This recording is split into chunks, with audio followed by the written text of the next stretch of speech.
Hello everyone. जैसे कि आप जानते हैं कि जैक के द्वारा 11th के जितने भी मॉडल गैस पेपर सेट है वो जारी कर दिया गया है, लेकिन अभी तक भी उसका आंसर की नहीं आया है। तो मैं ये बायोलॉजी का सेट 1 है और ये 11th क्लास का है, तो मैं आपको इसके आंसर की बताऊंगा। तो चलिए सेट 1 को शुरू करते हैं। पहला नंबर क्वेश्चन, हरित लवक के विभिन्न भाग इनमें से कौन से हैं? ओके, या निम्नलिखित में से कौन से? तो इसका सही आंसर आएगा option number D, the right answer, यानी कि इनमें से सभी। नेक्स्ट क्वेश्चन, थाइलाक्वाइड झिल्ली का संबंध किससे है? ठीक है, थाइलाक्वाइड झिल्ली का संबंध किससे है? तो option number D is the right answer, यानी कि उपरोक्त सभी। नेक्स्ट क्वेश्चन, पोटा सिस्टम 1 तथा पोटा सिस्टम 2 का संबंध निम्नलिखित में से किससे है? ठीक है, तो आपको याद रखना होगा पोटा सिस्टम 1 तथा पोटा सिस्टम 2 का संबंध ऑप्शन नंबर बी से है, यानी कि आपको याद रखना होगा first photo system 700 and photo system 680, option number B is the right answer. Next question, fluid mosaic model किनके द्वारा दिया गया था? ठीक है, तो आपको याद रखना होगा फ्लूइड मोजाइक मॉडल किनके द्वारा दिया गया था? तो option number A is the right answer, यानी कि सिंगर और, आपको याद रखना होगा सिंगर और ओके Nicolson. Next question, 5 number question, निम्नलिखित कथनों में से कौन सा कथन सत्य है? ठीक है, तो ये 5 नंबर क्वेश्चन कहा है कि इनमें से कौन सा कथन सत्य है, आपका उसका सही आंसर बताना होगा। तो option number B is the right answer, यानी कि यूकेरियोट में झिल्ली युक्त केंद्रक होता है। ठीक है, तो यही इसका सही आंसर है। Next question, question number 6, nitrogenase enzyme है। ठीक है, नाइट्रोजिनेज एंजाइम क्या है? तो आपको बताना होगा। तो इसका ए इज द राइट आंसर, यानी कि एमोफेरट प्रोटीन। ठीक है, नेक्स्ट क्वेश्चन 7 नंबर,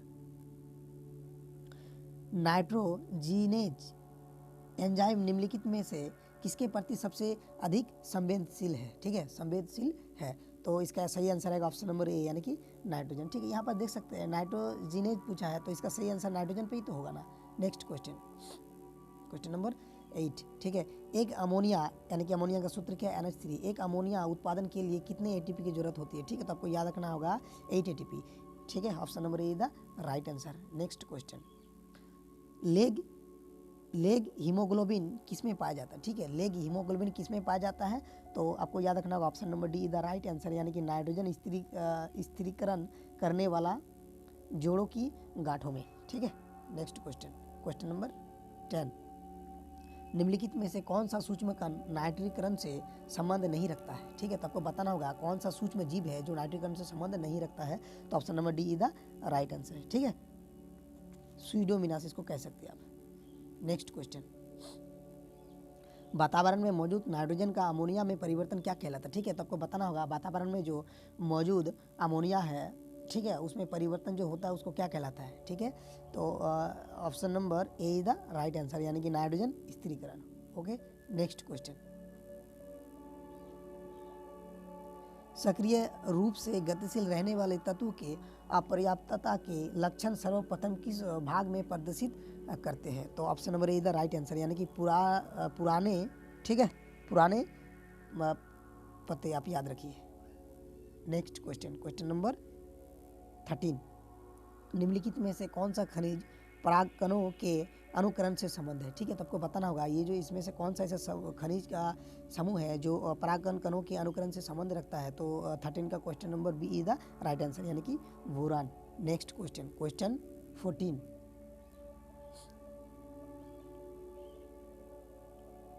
सिनेप्टोनेमल, ठीक है, सम्मिश्र का निर्माण कब होता है? ठीक है, तो आपको बताना होगा सिनेप्टोमल सम्मिश्र का निर्माण कब होता है? ठीक है, तो 14 का सही आंसर आएगा option number be the right answer, यानी कि zygotene. Next question, question number 15, C3 चक्र में बनने वाला पहला स्थायी उत्पादक कौन सा है? तो आपको बताना होगा C3, ठीक है, यानी कि कार्बन 3 चक्र में बनने वाला पहला स्थायी उत्पादक कौन सा है? तो इसका सही आंसर आएगा option number A the right answer, यानी कि 3 फास्फोगिलसरिक अम्ल। ठीक है, फास्फोगिलसरिक अम्ल। नेक्स्ट क्वेश्चन नंबर 16, ऑक्सीजन की खोज किसने की थी? ठीक है, तो ऑक्सीजन की खोज आपको याद रखना होगा, ये जो है सीले और पिस्टले ने किया था। ठीक है, सीले और पिस्टले ने, तो यहाँ पर ऑप्शन दिया है Joseph Priestley. Okay, next question, question number 17। पादप जगत का उभयचर किसे कहा जाता है? ठीक है, तो आपको बताना होगा 17 नंबर क्वेश्चन में पादप जगत का उभयचर किसे कहा जाता है? तो इसका सही answer option number C, the right answer, ठीक है, ब्रोफाइटा। तो पादप जगत का उभयचर किसे कहा जाता है? ब्रोफाइटा को। Next question number 8। क्रेज शारीर किस पौधे का या किस पौधे की विशेषता है? ठीक है, तो क्रेज शारीर किस पौधे की विशेषता है? तो option number C, the right answer, यानी कि कार्बन 4 यानी कि C4 पौधे। Next question, question number 19।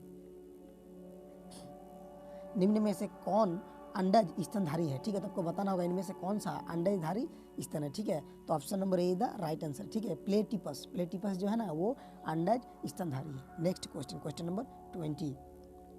निम्नलिखित में से कौन वास्तविक में एक मछली नहीं है? ठीक है, आपको बताना होगा इनमें से कौन सा है जो वास्तविक मछली नहीं है। तो option number C the right answer, यानी कि तारा मछली। तारा मछली जो है ना एक वास्तव में मछली नहीं है। नेक्स्ट क्वेश्चन नंबर 21, ठीक है।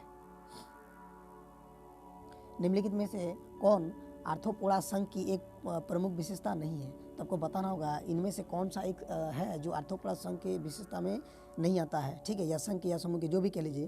तो 21 का option number D the right answer, संधियुक्त पद की उपस्थिति। Next question, question number 22।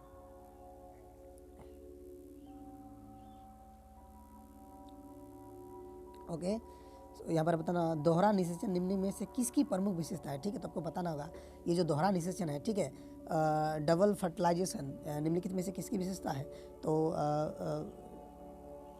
तो यहाँ पर ऑप्शन दिया हुआ 4 गो। तो option C is the right answer, यानी कि अनावृति बीजी। ठीक है, अनावृत बीजी याद रखना होगा। Next question, question 23।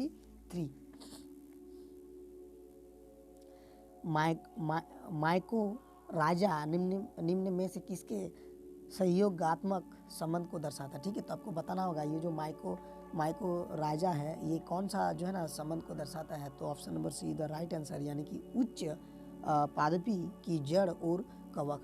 ठीक है, next question, question number 24।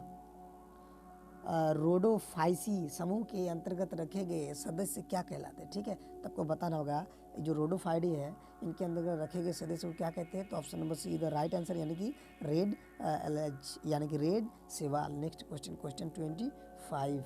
Okay, Chlorophyceae में बहुयात रूप में मिलने वाले वर्णक कौन सा है? ठीक है, तो आपको बताना होगा क्लोरोफाइसी में बहुयात रूप में मिलने वाला वर्णक यानी कि पिगमेंट कौन सा? ठीक है, तो इसका सही आंसर आएगा option number D the right answer, यानी कि पर्णहरित ए और बी दोनों को, यानी कि ए और बी दोनों। Next question number 26। निम्नलिखित में से कौन से शैवाल का एक उदाहरण नहीं है? ठीक है, तो आपको बताना होगा कौन सा शैवाल का एक उदाहरण नहीं है। तो option be the right answer, laminaria. Next question number 27। Rhodophyceae समूह में भोज्य पदार्थ का भंडारण डैश के रूप में होता है? ठीक है, तो आपको इसका सही आंसर बताना होगा option number D the right answer, floridean starch. ठीक है, नेक्स्ट क्वेश्चन। अगर नमक व्यावसायिक उत्पादन की प्राप्ति में से किस में होती है, यानी कि किससे होती है? ठीक है, तो इसका आंसर आपको बताना होगा। तो 28 का option number D the right answer, यानी कि ए और बी दोनों। Okay, next question, question number 29। Mitochondria में पाए जाने वाले राइबोसोम, ठीक है, राइबोसोम जो होते हैं, ठीक है, तो वो किस फॉर्मेट में मिलता है? ठीक है, तो option number A the right answer, यानी कि 70 एस प्रकार। ठीक है, 70 एस प्रकार के रूप में वो मिलता है। Question number 30। निम्नलिखित में से कौन सा कथन असत्य है? ठीक है, तो आपको बताना होगा इन 4 गो ऑप्शन में से कौन सा कथन क्या है असत्य है। तो इसका सही आंसर आएगा option number be the right answer. ठीक है, प्रोटीन लवक स्टार्च को संग्रहण करता है। ठीक है, नेक्स्ट क्वेश्चन, क्वेश्चन नंबर 31। कोशिका चक्र के किस चरण में डीएनए का प्रकृतियन होता है? ठीक है, तो आपको बताना होगा कि किसमें जो है ना कोशिका चक्र का प्रतियन होता है। तो option number A the right answer, जीवान अवस्था में ही ये होते हैं। Next question, question number 32। कोशिका विभाजन की किस प्रकार को, ठीक है, रिडक्शनल विभाजन के नाम से भी जाना जाता है? तो 32 का right option number is the B. ठीक है, मियासिस को जो है ना रिडक्शन विभाजन के नाम से भी जाना जाता है कोशिका के। Next question number 32। Crossing over की प्रक्रिया किस चरण में संपन्न होती है? तो आपको बताना होगा 33 का option number C the right answer packeting के रूप में होता है। नेक्स्ट क्वेश्चन नंबर 34, एंजाइम का वो भाग जो प्रोटीन का बना नहीं होता है, ठीक है, एंजाइम का वो भाग जो प्रोटीन का नहीं बना होता उसे क्या कहते हैं? Option number A the right answer सहकारक। नेक्स्ट क्वेश्चन और ये आखिरी है 35, 80s राइबोसोम की विभिन्न उप इकाई निम्न में से कौन सा है? ठीक है, तब इसका answer option number V is the right answer, यानी कि 40S और 60S के बीच बनता है। ठीक है, तो आपको नीचे कमेंट में बताना होगा कि आपको मेरे द्वारा दिए गए आंसर की या क्वेश्चन आंसर कैसा लगा। ठीक है, और मैं ये कोशिश करूँगा कि जितने भी पार्ट है, चाहे वो बायोलॉजी हो या फिजिक्स हो, सब एक एक करके मैं आपको अपलोड कर दूँगा, वो भी एग्ज़ाम से पहले। तो यहाँ पे यदि हमारे चैनल को सब्सक्राइब नहीं किए तो कर दीजिए। Thank you.